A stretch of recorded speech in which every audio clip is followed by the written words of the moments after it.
The rain had been falling for 3 straight days when Arham first noticed her. He stood under the cracked roof of the old railway station, waiting for the 9:17 train that never arrived on time. The place always smelled of wet wood, rust, and something older, something forgotten. Commuters moved around him, umbrellas shaking water like restless wings, footsteps echoing across the empty platforms. But she remained perfectly still, the girl in a faded yellow dress, standing at the very end of platform 4, where the lights flickered the most. Her hair hung straight and drenched, plastered against her pale face. And though dozens of people walked past her, nobody seemed to notice she existed. Arham didn't understand why his gaze kept drifting back to her. Maybe it was the way she stared at the tracks, as if waiting for a train that had long stopped running. Maybe it was the strange heaviness in the air around her. Or maybe, and this he would never admit, it was the faint feeling that she had been waiting specifically for him. The digital clock flashed 9:17, then 9:18. Rain hammered the tin roof. Somewhere, a whistle cracked through the night, and then the girl moved. She turned her head slowly, water dripping from her chin, and her eyes, dark, hollow, impossibly deep, locked onto Arham. A cold shiver slid down his spine. A second later, she raised her hand and pointed directly at him. Arham froze. His breath hitched. The air went silent, as if the entire station had paused just to watch the moment unfold. Then her lips parted, not to speak, but to smile, a thin, unsettling smile that didn't reach her eyes. The 9:17 train screeched into the station, brakes screaming like something was being dragged across steel. The crowd surged, umbrellas clashing, voices rising. When Arham looked back at the girl, she was gone. But the platform where she had stood was drenched in a trail of muddy footprints, leading away from the edge, straight toward him. The footprints stopped exactly 1 meter in front of Arham, fresh, wet, impossible. His stomach tightened as he stared down at the marks on the concrete. Small, bare footprints, like someone had walked across the platform without shoes. Rainwater gathered around them, but the edges stayed sharp, untouched by the downpour. As if the prints weren't made of mud at all, but something colder. A man bumped Arham's shoulder, rushing toward the train. "You getting on or not?" he barked before disappearing into the crowd. Arham didn't move. He felt it again, the sensation of being watched. Like there were eyes on him, not from the commuters or the station cameras, but from something standing right behind him. He spun around. Nothing there. Only the old benches, the flickering lights, the faint buzz of the vending machine. But the air behind him felt colder, heavier, as if someone had been breathing down his neck a second earlier. The train doors beeped, warning they were about to close. Arham forced himself up the steps and into the nearest compartment. The doors sealed with a thud, muffling the chaos of the platform behind him. The interior smelled like damp fabric and metal. Yellow bulbs flickered above, casting uneasy shadows on the faces of the handful of late-night passengers. He sat by the window, breathing slowly, trying to calm the tremor in his hands. The train jerked forward. Raindrops streaked across the glass. Platforms blurred into darkness. But his eyes kept drifting back to one thing. The reflection, not his, not anyone in the compartment, but a shape behind him, a figure standing in the aisle. Long hair dripping, a faded yellow dress, head tilted slightly, as if studying him. Arham's heart slammed against his ribs. He turned. The aisle was emptied. He snapped his attention back to the window. But the reflection was still there. Only this time, she was closer. Her face inches behind his shoulder, features pale and soft, but her eyes, those black, endless eyes, seemed to swallow the faint light of the train. Arham's breath hitched. Who are you?"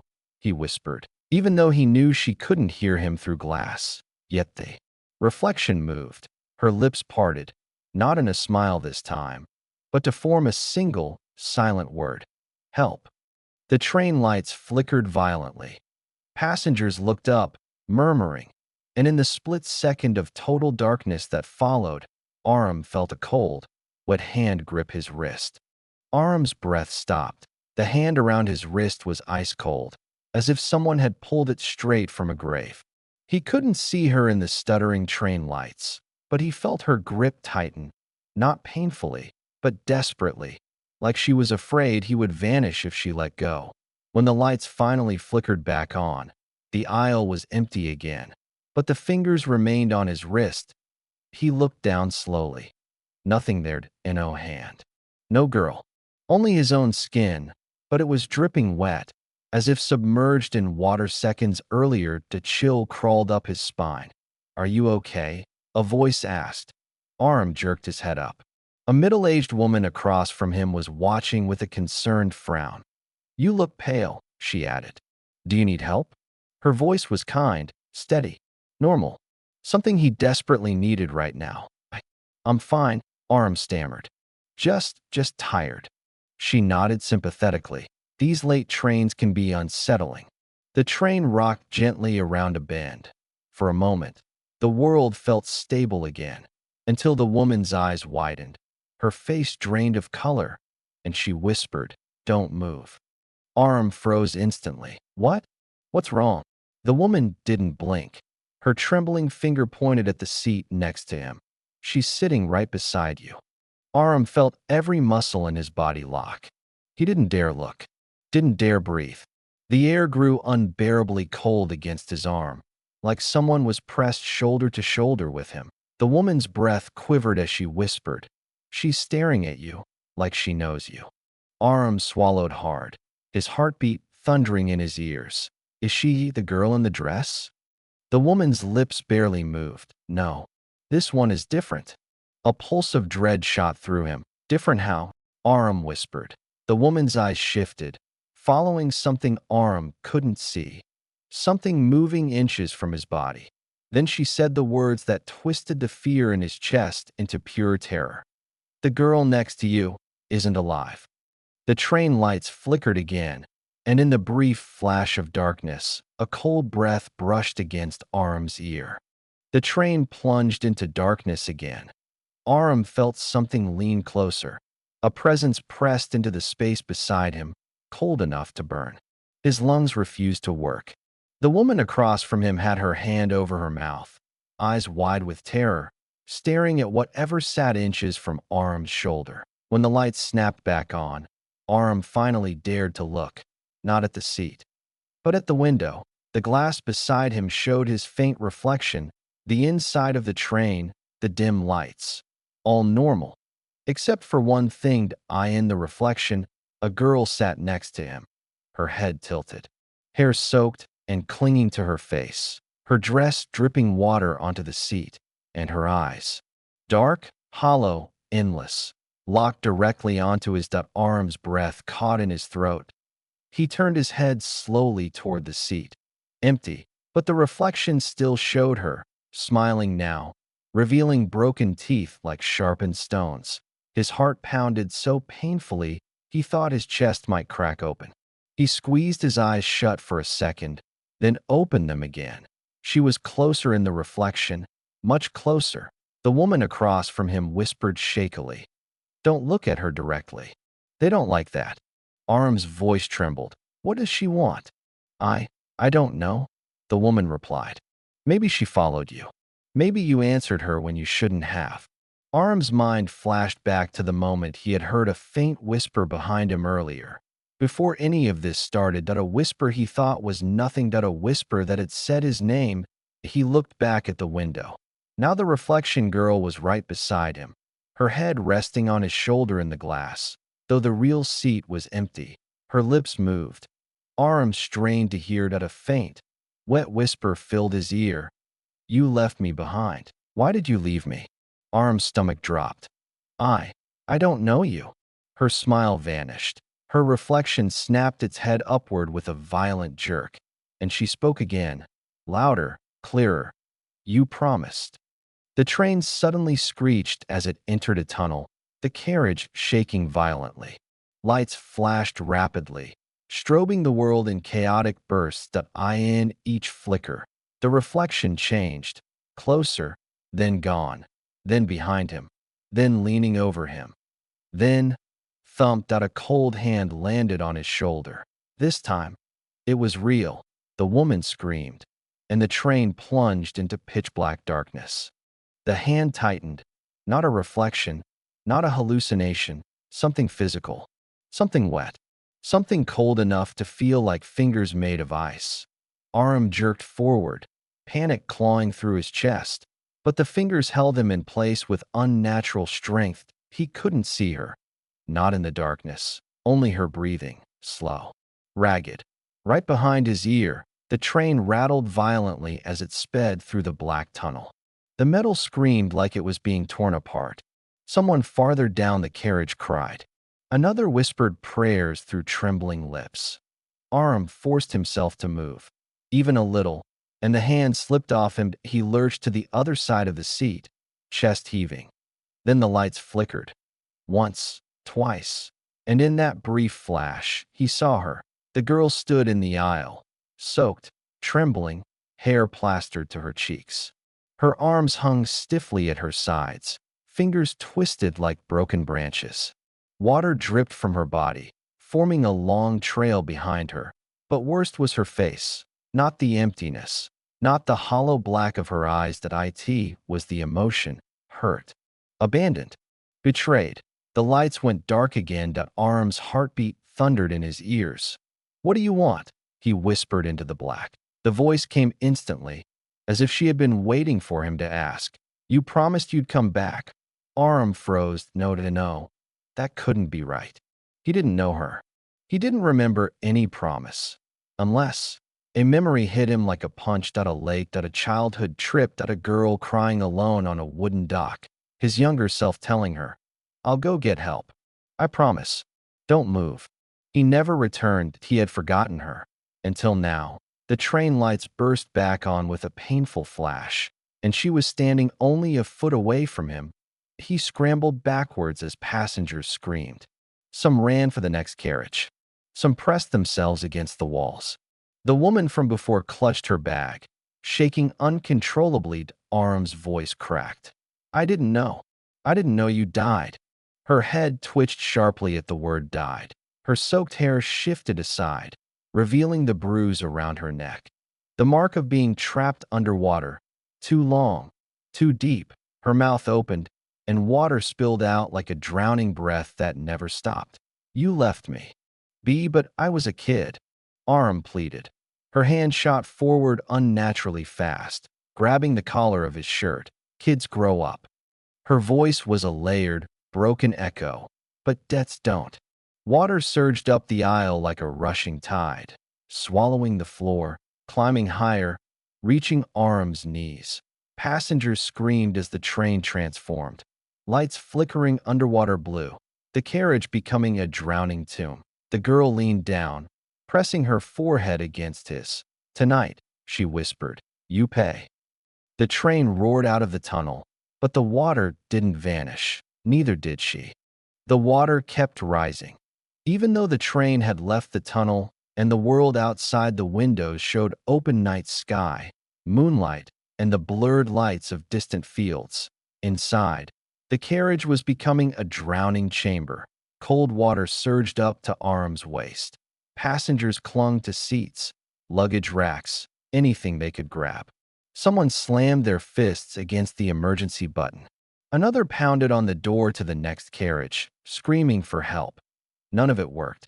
The train wasn't slowing, that wasn't stopping, that wasn't responding. That it was like the whole thing was under her control. The girl stood in the center of the aisle, water circling her like a living creature. Her hair floated around her face, though the air was still.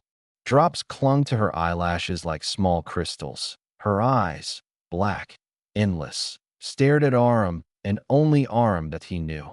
Everyone else was just trapped in a nightmare meant for him. The woman who had spoken earlier shouted over the rushing water. "You have to talk to her. It's you she wants." Arham swallowed hard, every breath tight. "I am sorry," he said, voice shaking. "I didn't know. I was a child. I didn't understand what was happening." The girl took one slow step forward. Water rose with her. Another step. The lights dimmed. She was inches away from him. "You're sorry doesn't bring me back." Her voice echoed, like 2 or 3 versions of her speaking at once. Arham forced himself to hold her gaze. "What do you want me to do?" Her head tilted. Drops slid from her chin. "Come with me." Arham's heart seemed to stop beating for a moment. "To where?" he whispered.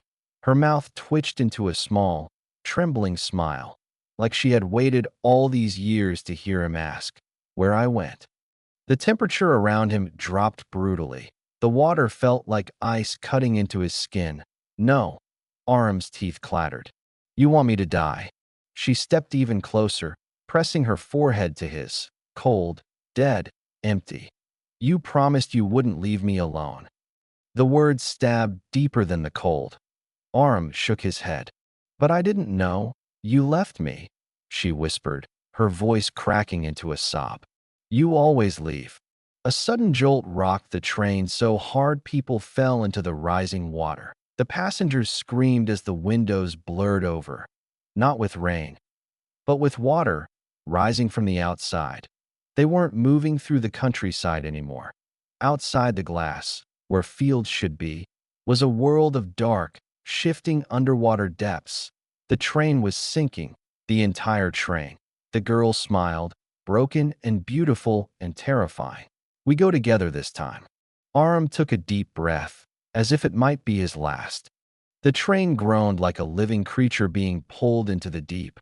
Outside the windows, the world was no longer earth and sky.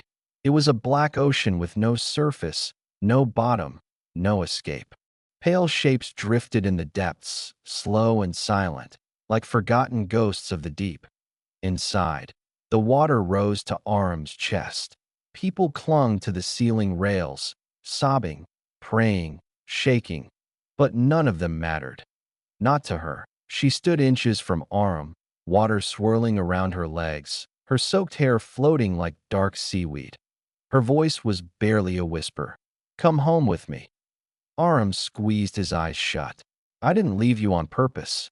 "Yes, you did," she whispered, her cold fingers tracing his cheek. "You promised you'd come back. But you didn't. You ran." Her touch felt like needles of ice driving into his skin. A memory hit him so hard he staggered. He was 8 years old again, standing at the edge of a lake. A girl crying. Scared. Alone. The sun setting behind trees. "Go get help," she had begged. "Don't leave me. I'm scared." And he had run, not to find help, but because he was afraid of getting in trouble for sneaking near the lake. He never told anyone, never thought about her again, until now. Arm's voice cracked. "I was a kid. I didn't understand. I didn't know you, that I died," she whispered sharply. "Alone? Waiting? Calling your name until I couldn't breathe." Arm stared into her hollow eyes. He wanted to scream, wanted to run, wanted to deny everything. But the truth crushed him like the deep ocean outside the windows. "I'm sorry," he said, tears mixing with the rising water. "I'm so sorry." Her expression softened, but only for a heartbeat. Then her smile returned, fragile and broken. "Then stay with me." The train shuddered violently. The lights exploded into darkness. Water surged to Arham's neck. Passengers shrieked as they lost their grip and plunged into the icy flood. Arham's head was forced back as water climbed higher. He gasped for air. One last breath. The girl leaned close, her lips touching his ear. "This time, I'll hold on to you." Her hands pressed onto his shoulders and pushed. Arham fought, kicking, twisting, clawing at the water, but her grip was unbreakable. The last pocket of air disappeared. Her face hovered in front of his underwater, hair floating, eyes empty, mouth forming one final word: forever. Arham's chest burned, the world faded, and the train kept sinking. Arham's lungs screamed. His body thrashed helplessly as the freezing water swallowed him whole. Every instinct told him to fight, to swim, to reach the surface that no longer existed. But her hands held him down, not violently, not angrily, but with a terrible tenderness, like someone holding on to a long-lost friend who finally came back. Arm's vision blurred. The underwater world around him shifted. The train no longer looked like a train. Its metal walls dissolved into wooden planks, a dock, a still lake at sunset. He wasn't drowning in a carriage anymore. He was drowning in his memory. A younger version of himself stood on that same dock, looking terrified. The girl, alive, no bruises, no hollow eyes, clung to his arm. "Don't leave me," she whispered again, like a scratched record playing the same line forever. Arham looked around, desperate. "This isn't real." Her voice echoed from everywhere and nowhere. "It's real for me." The scene warped again. The sunset darkened. The water deepened. Shadows wrapped around Arham's legs like vines, pulling him down. The little girl's face melted into the drowned version. Black eyes, cold skin, water running endlessly from her lips. "You forgot me," she whispered. "You left me alone in the dark." Arham struggled to breathe, though there was no air to take in. His chest convulsed. His vision dimmed, but something stirred inside him. A small, desperate spark. "I'm not leaving now," he rasped, though the words were only in his mind. "I remember. I'm here. I'm with you." Her expression twitched. Confusion, then anger, then something fragile. Hope. For the first time, her grip loosened and a faint glow appeared behind Arham, warm and golden, the opposite of her cold darkness. It shimmered like the surface of water seen from beneath. A way out. A single chance.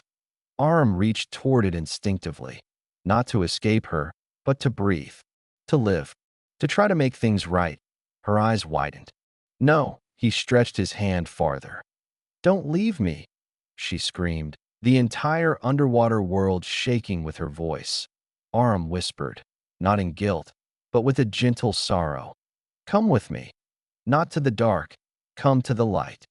For the first time, she hesitated. Her trembling hand floated toward his, reaching, almost touching. Then, a monstrous, crushing pull dragged her downward into the abyss. Something unseen, something ancient, something that had claimed her long before Arham ever remembered her. Her scream twisted into a gurgling wail as black tendrils wrapped around her body, dragging her deeper. Arham reached for her, desperately, but the current yanked him upward, toward the golden glow. Her final words echoed through the deep. "Don't forget me again." Then she vanished into the darkness below. The light swallowed Arham whole, and he breathed. Arham burst upward with a violent gasp. Air, real air, filled his lungs like fire. He coughed, choked, grabbed onto something solid. He was lying on a train seat, the real train. The lights were normal. The passengers were normal. No watered, no screams, no broken windows. Just a quiet night journey. The rhythmic clatter of wheels on tracks, and people minding their own business. It was as if nothing had happened. Arham sat up slowly, drenched in sweat, heart pounding like it wanted to escape his chest. His clothes were dry. His seat was dry. Everything looked untouched, ordinary, too ordinary. The woman who had warned him earlier sat across from him again, scrolling through her phone like nothing unusual had ever happened. Arham swallowed hard. You saw her, right?" The woman looked up, puzzled. "What girl?" His blood turned cold. "The drowned girl," he insisted. In the reflection, the water. She blinked, confused and slightly annoyed. "Are you okay? Maybe you need some water." The train intercom crackled. Next stop, Riverstone Station. Riverstone. The lake from his childhood was near there. Arm's veins went ice cold. He stood abruptly. "I need to get off." The woman frowned. "We're still half an hour from the stop. Sit. You'll faint." Arham looked out the window. Dark trees blurred past. Night sky. Normal world. He pressed his palm to the glass, just to confirm. But when his hand touched the window, it glowed faintly with a cold, watery imprint. His reflection stared back at him, pale and shaken, and behind his reflection was the faint outline of her dripping watered, no twisted neck, no darkness in her eyes. Just the girl from years ago. Alive, fragile, sad.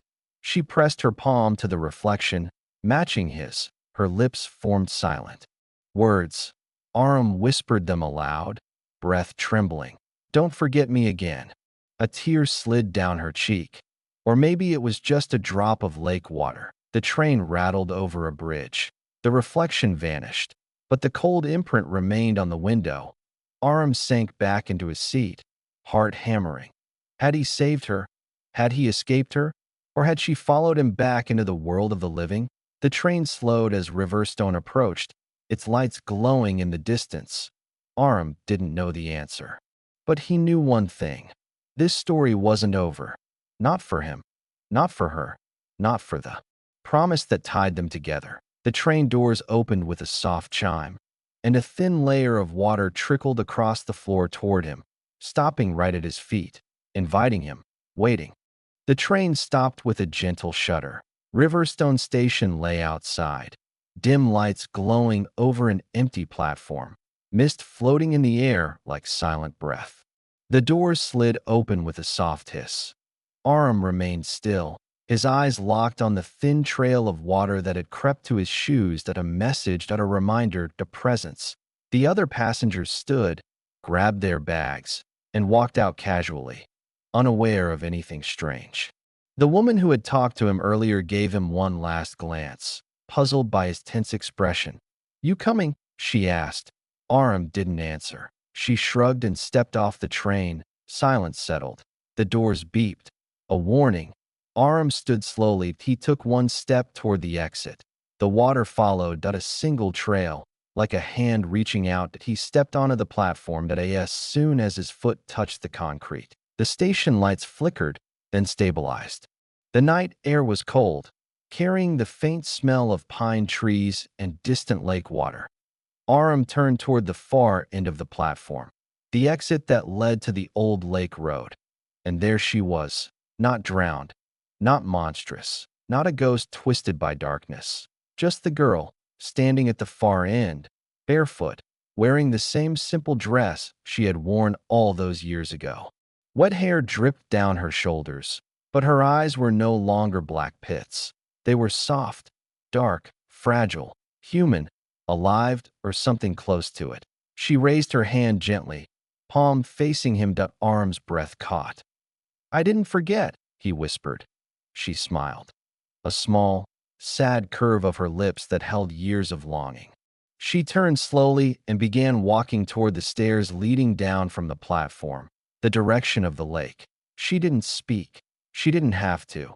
The promise was clear. Arham stepped forward. Point 1, step point 2, point 3. A sudden wind swept across the empty station, carrying the sound of water shifting, like waves lapping a wooden dock. His heart raced, but he didn't stop. "Wait," he called softly. The girl paused halfway down the stairs, not turning, just listening. Arham swallowed, voice trembling. "You don't have to be alone. Not anymore. I'm here now." A beat of silence.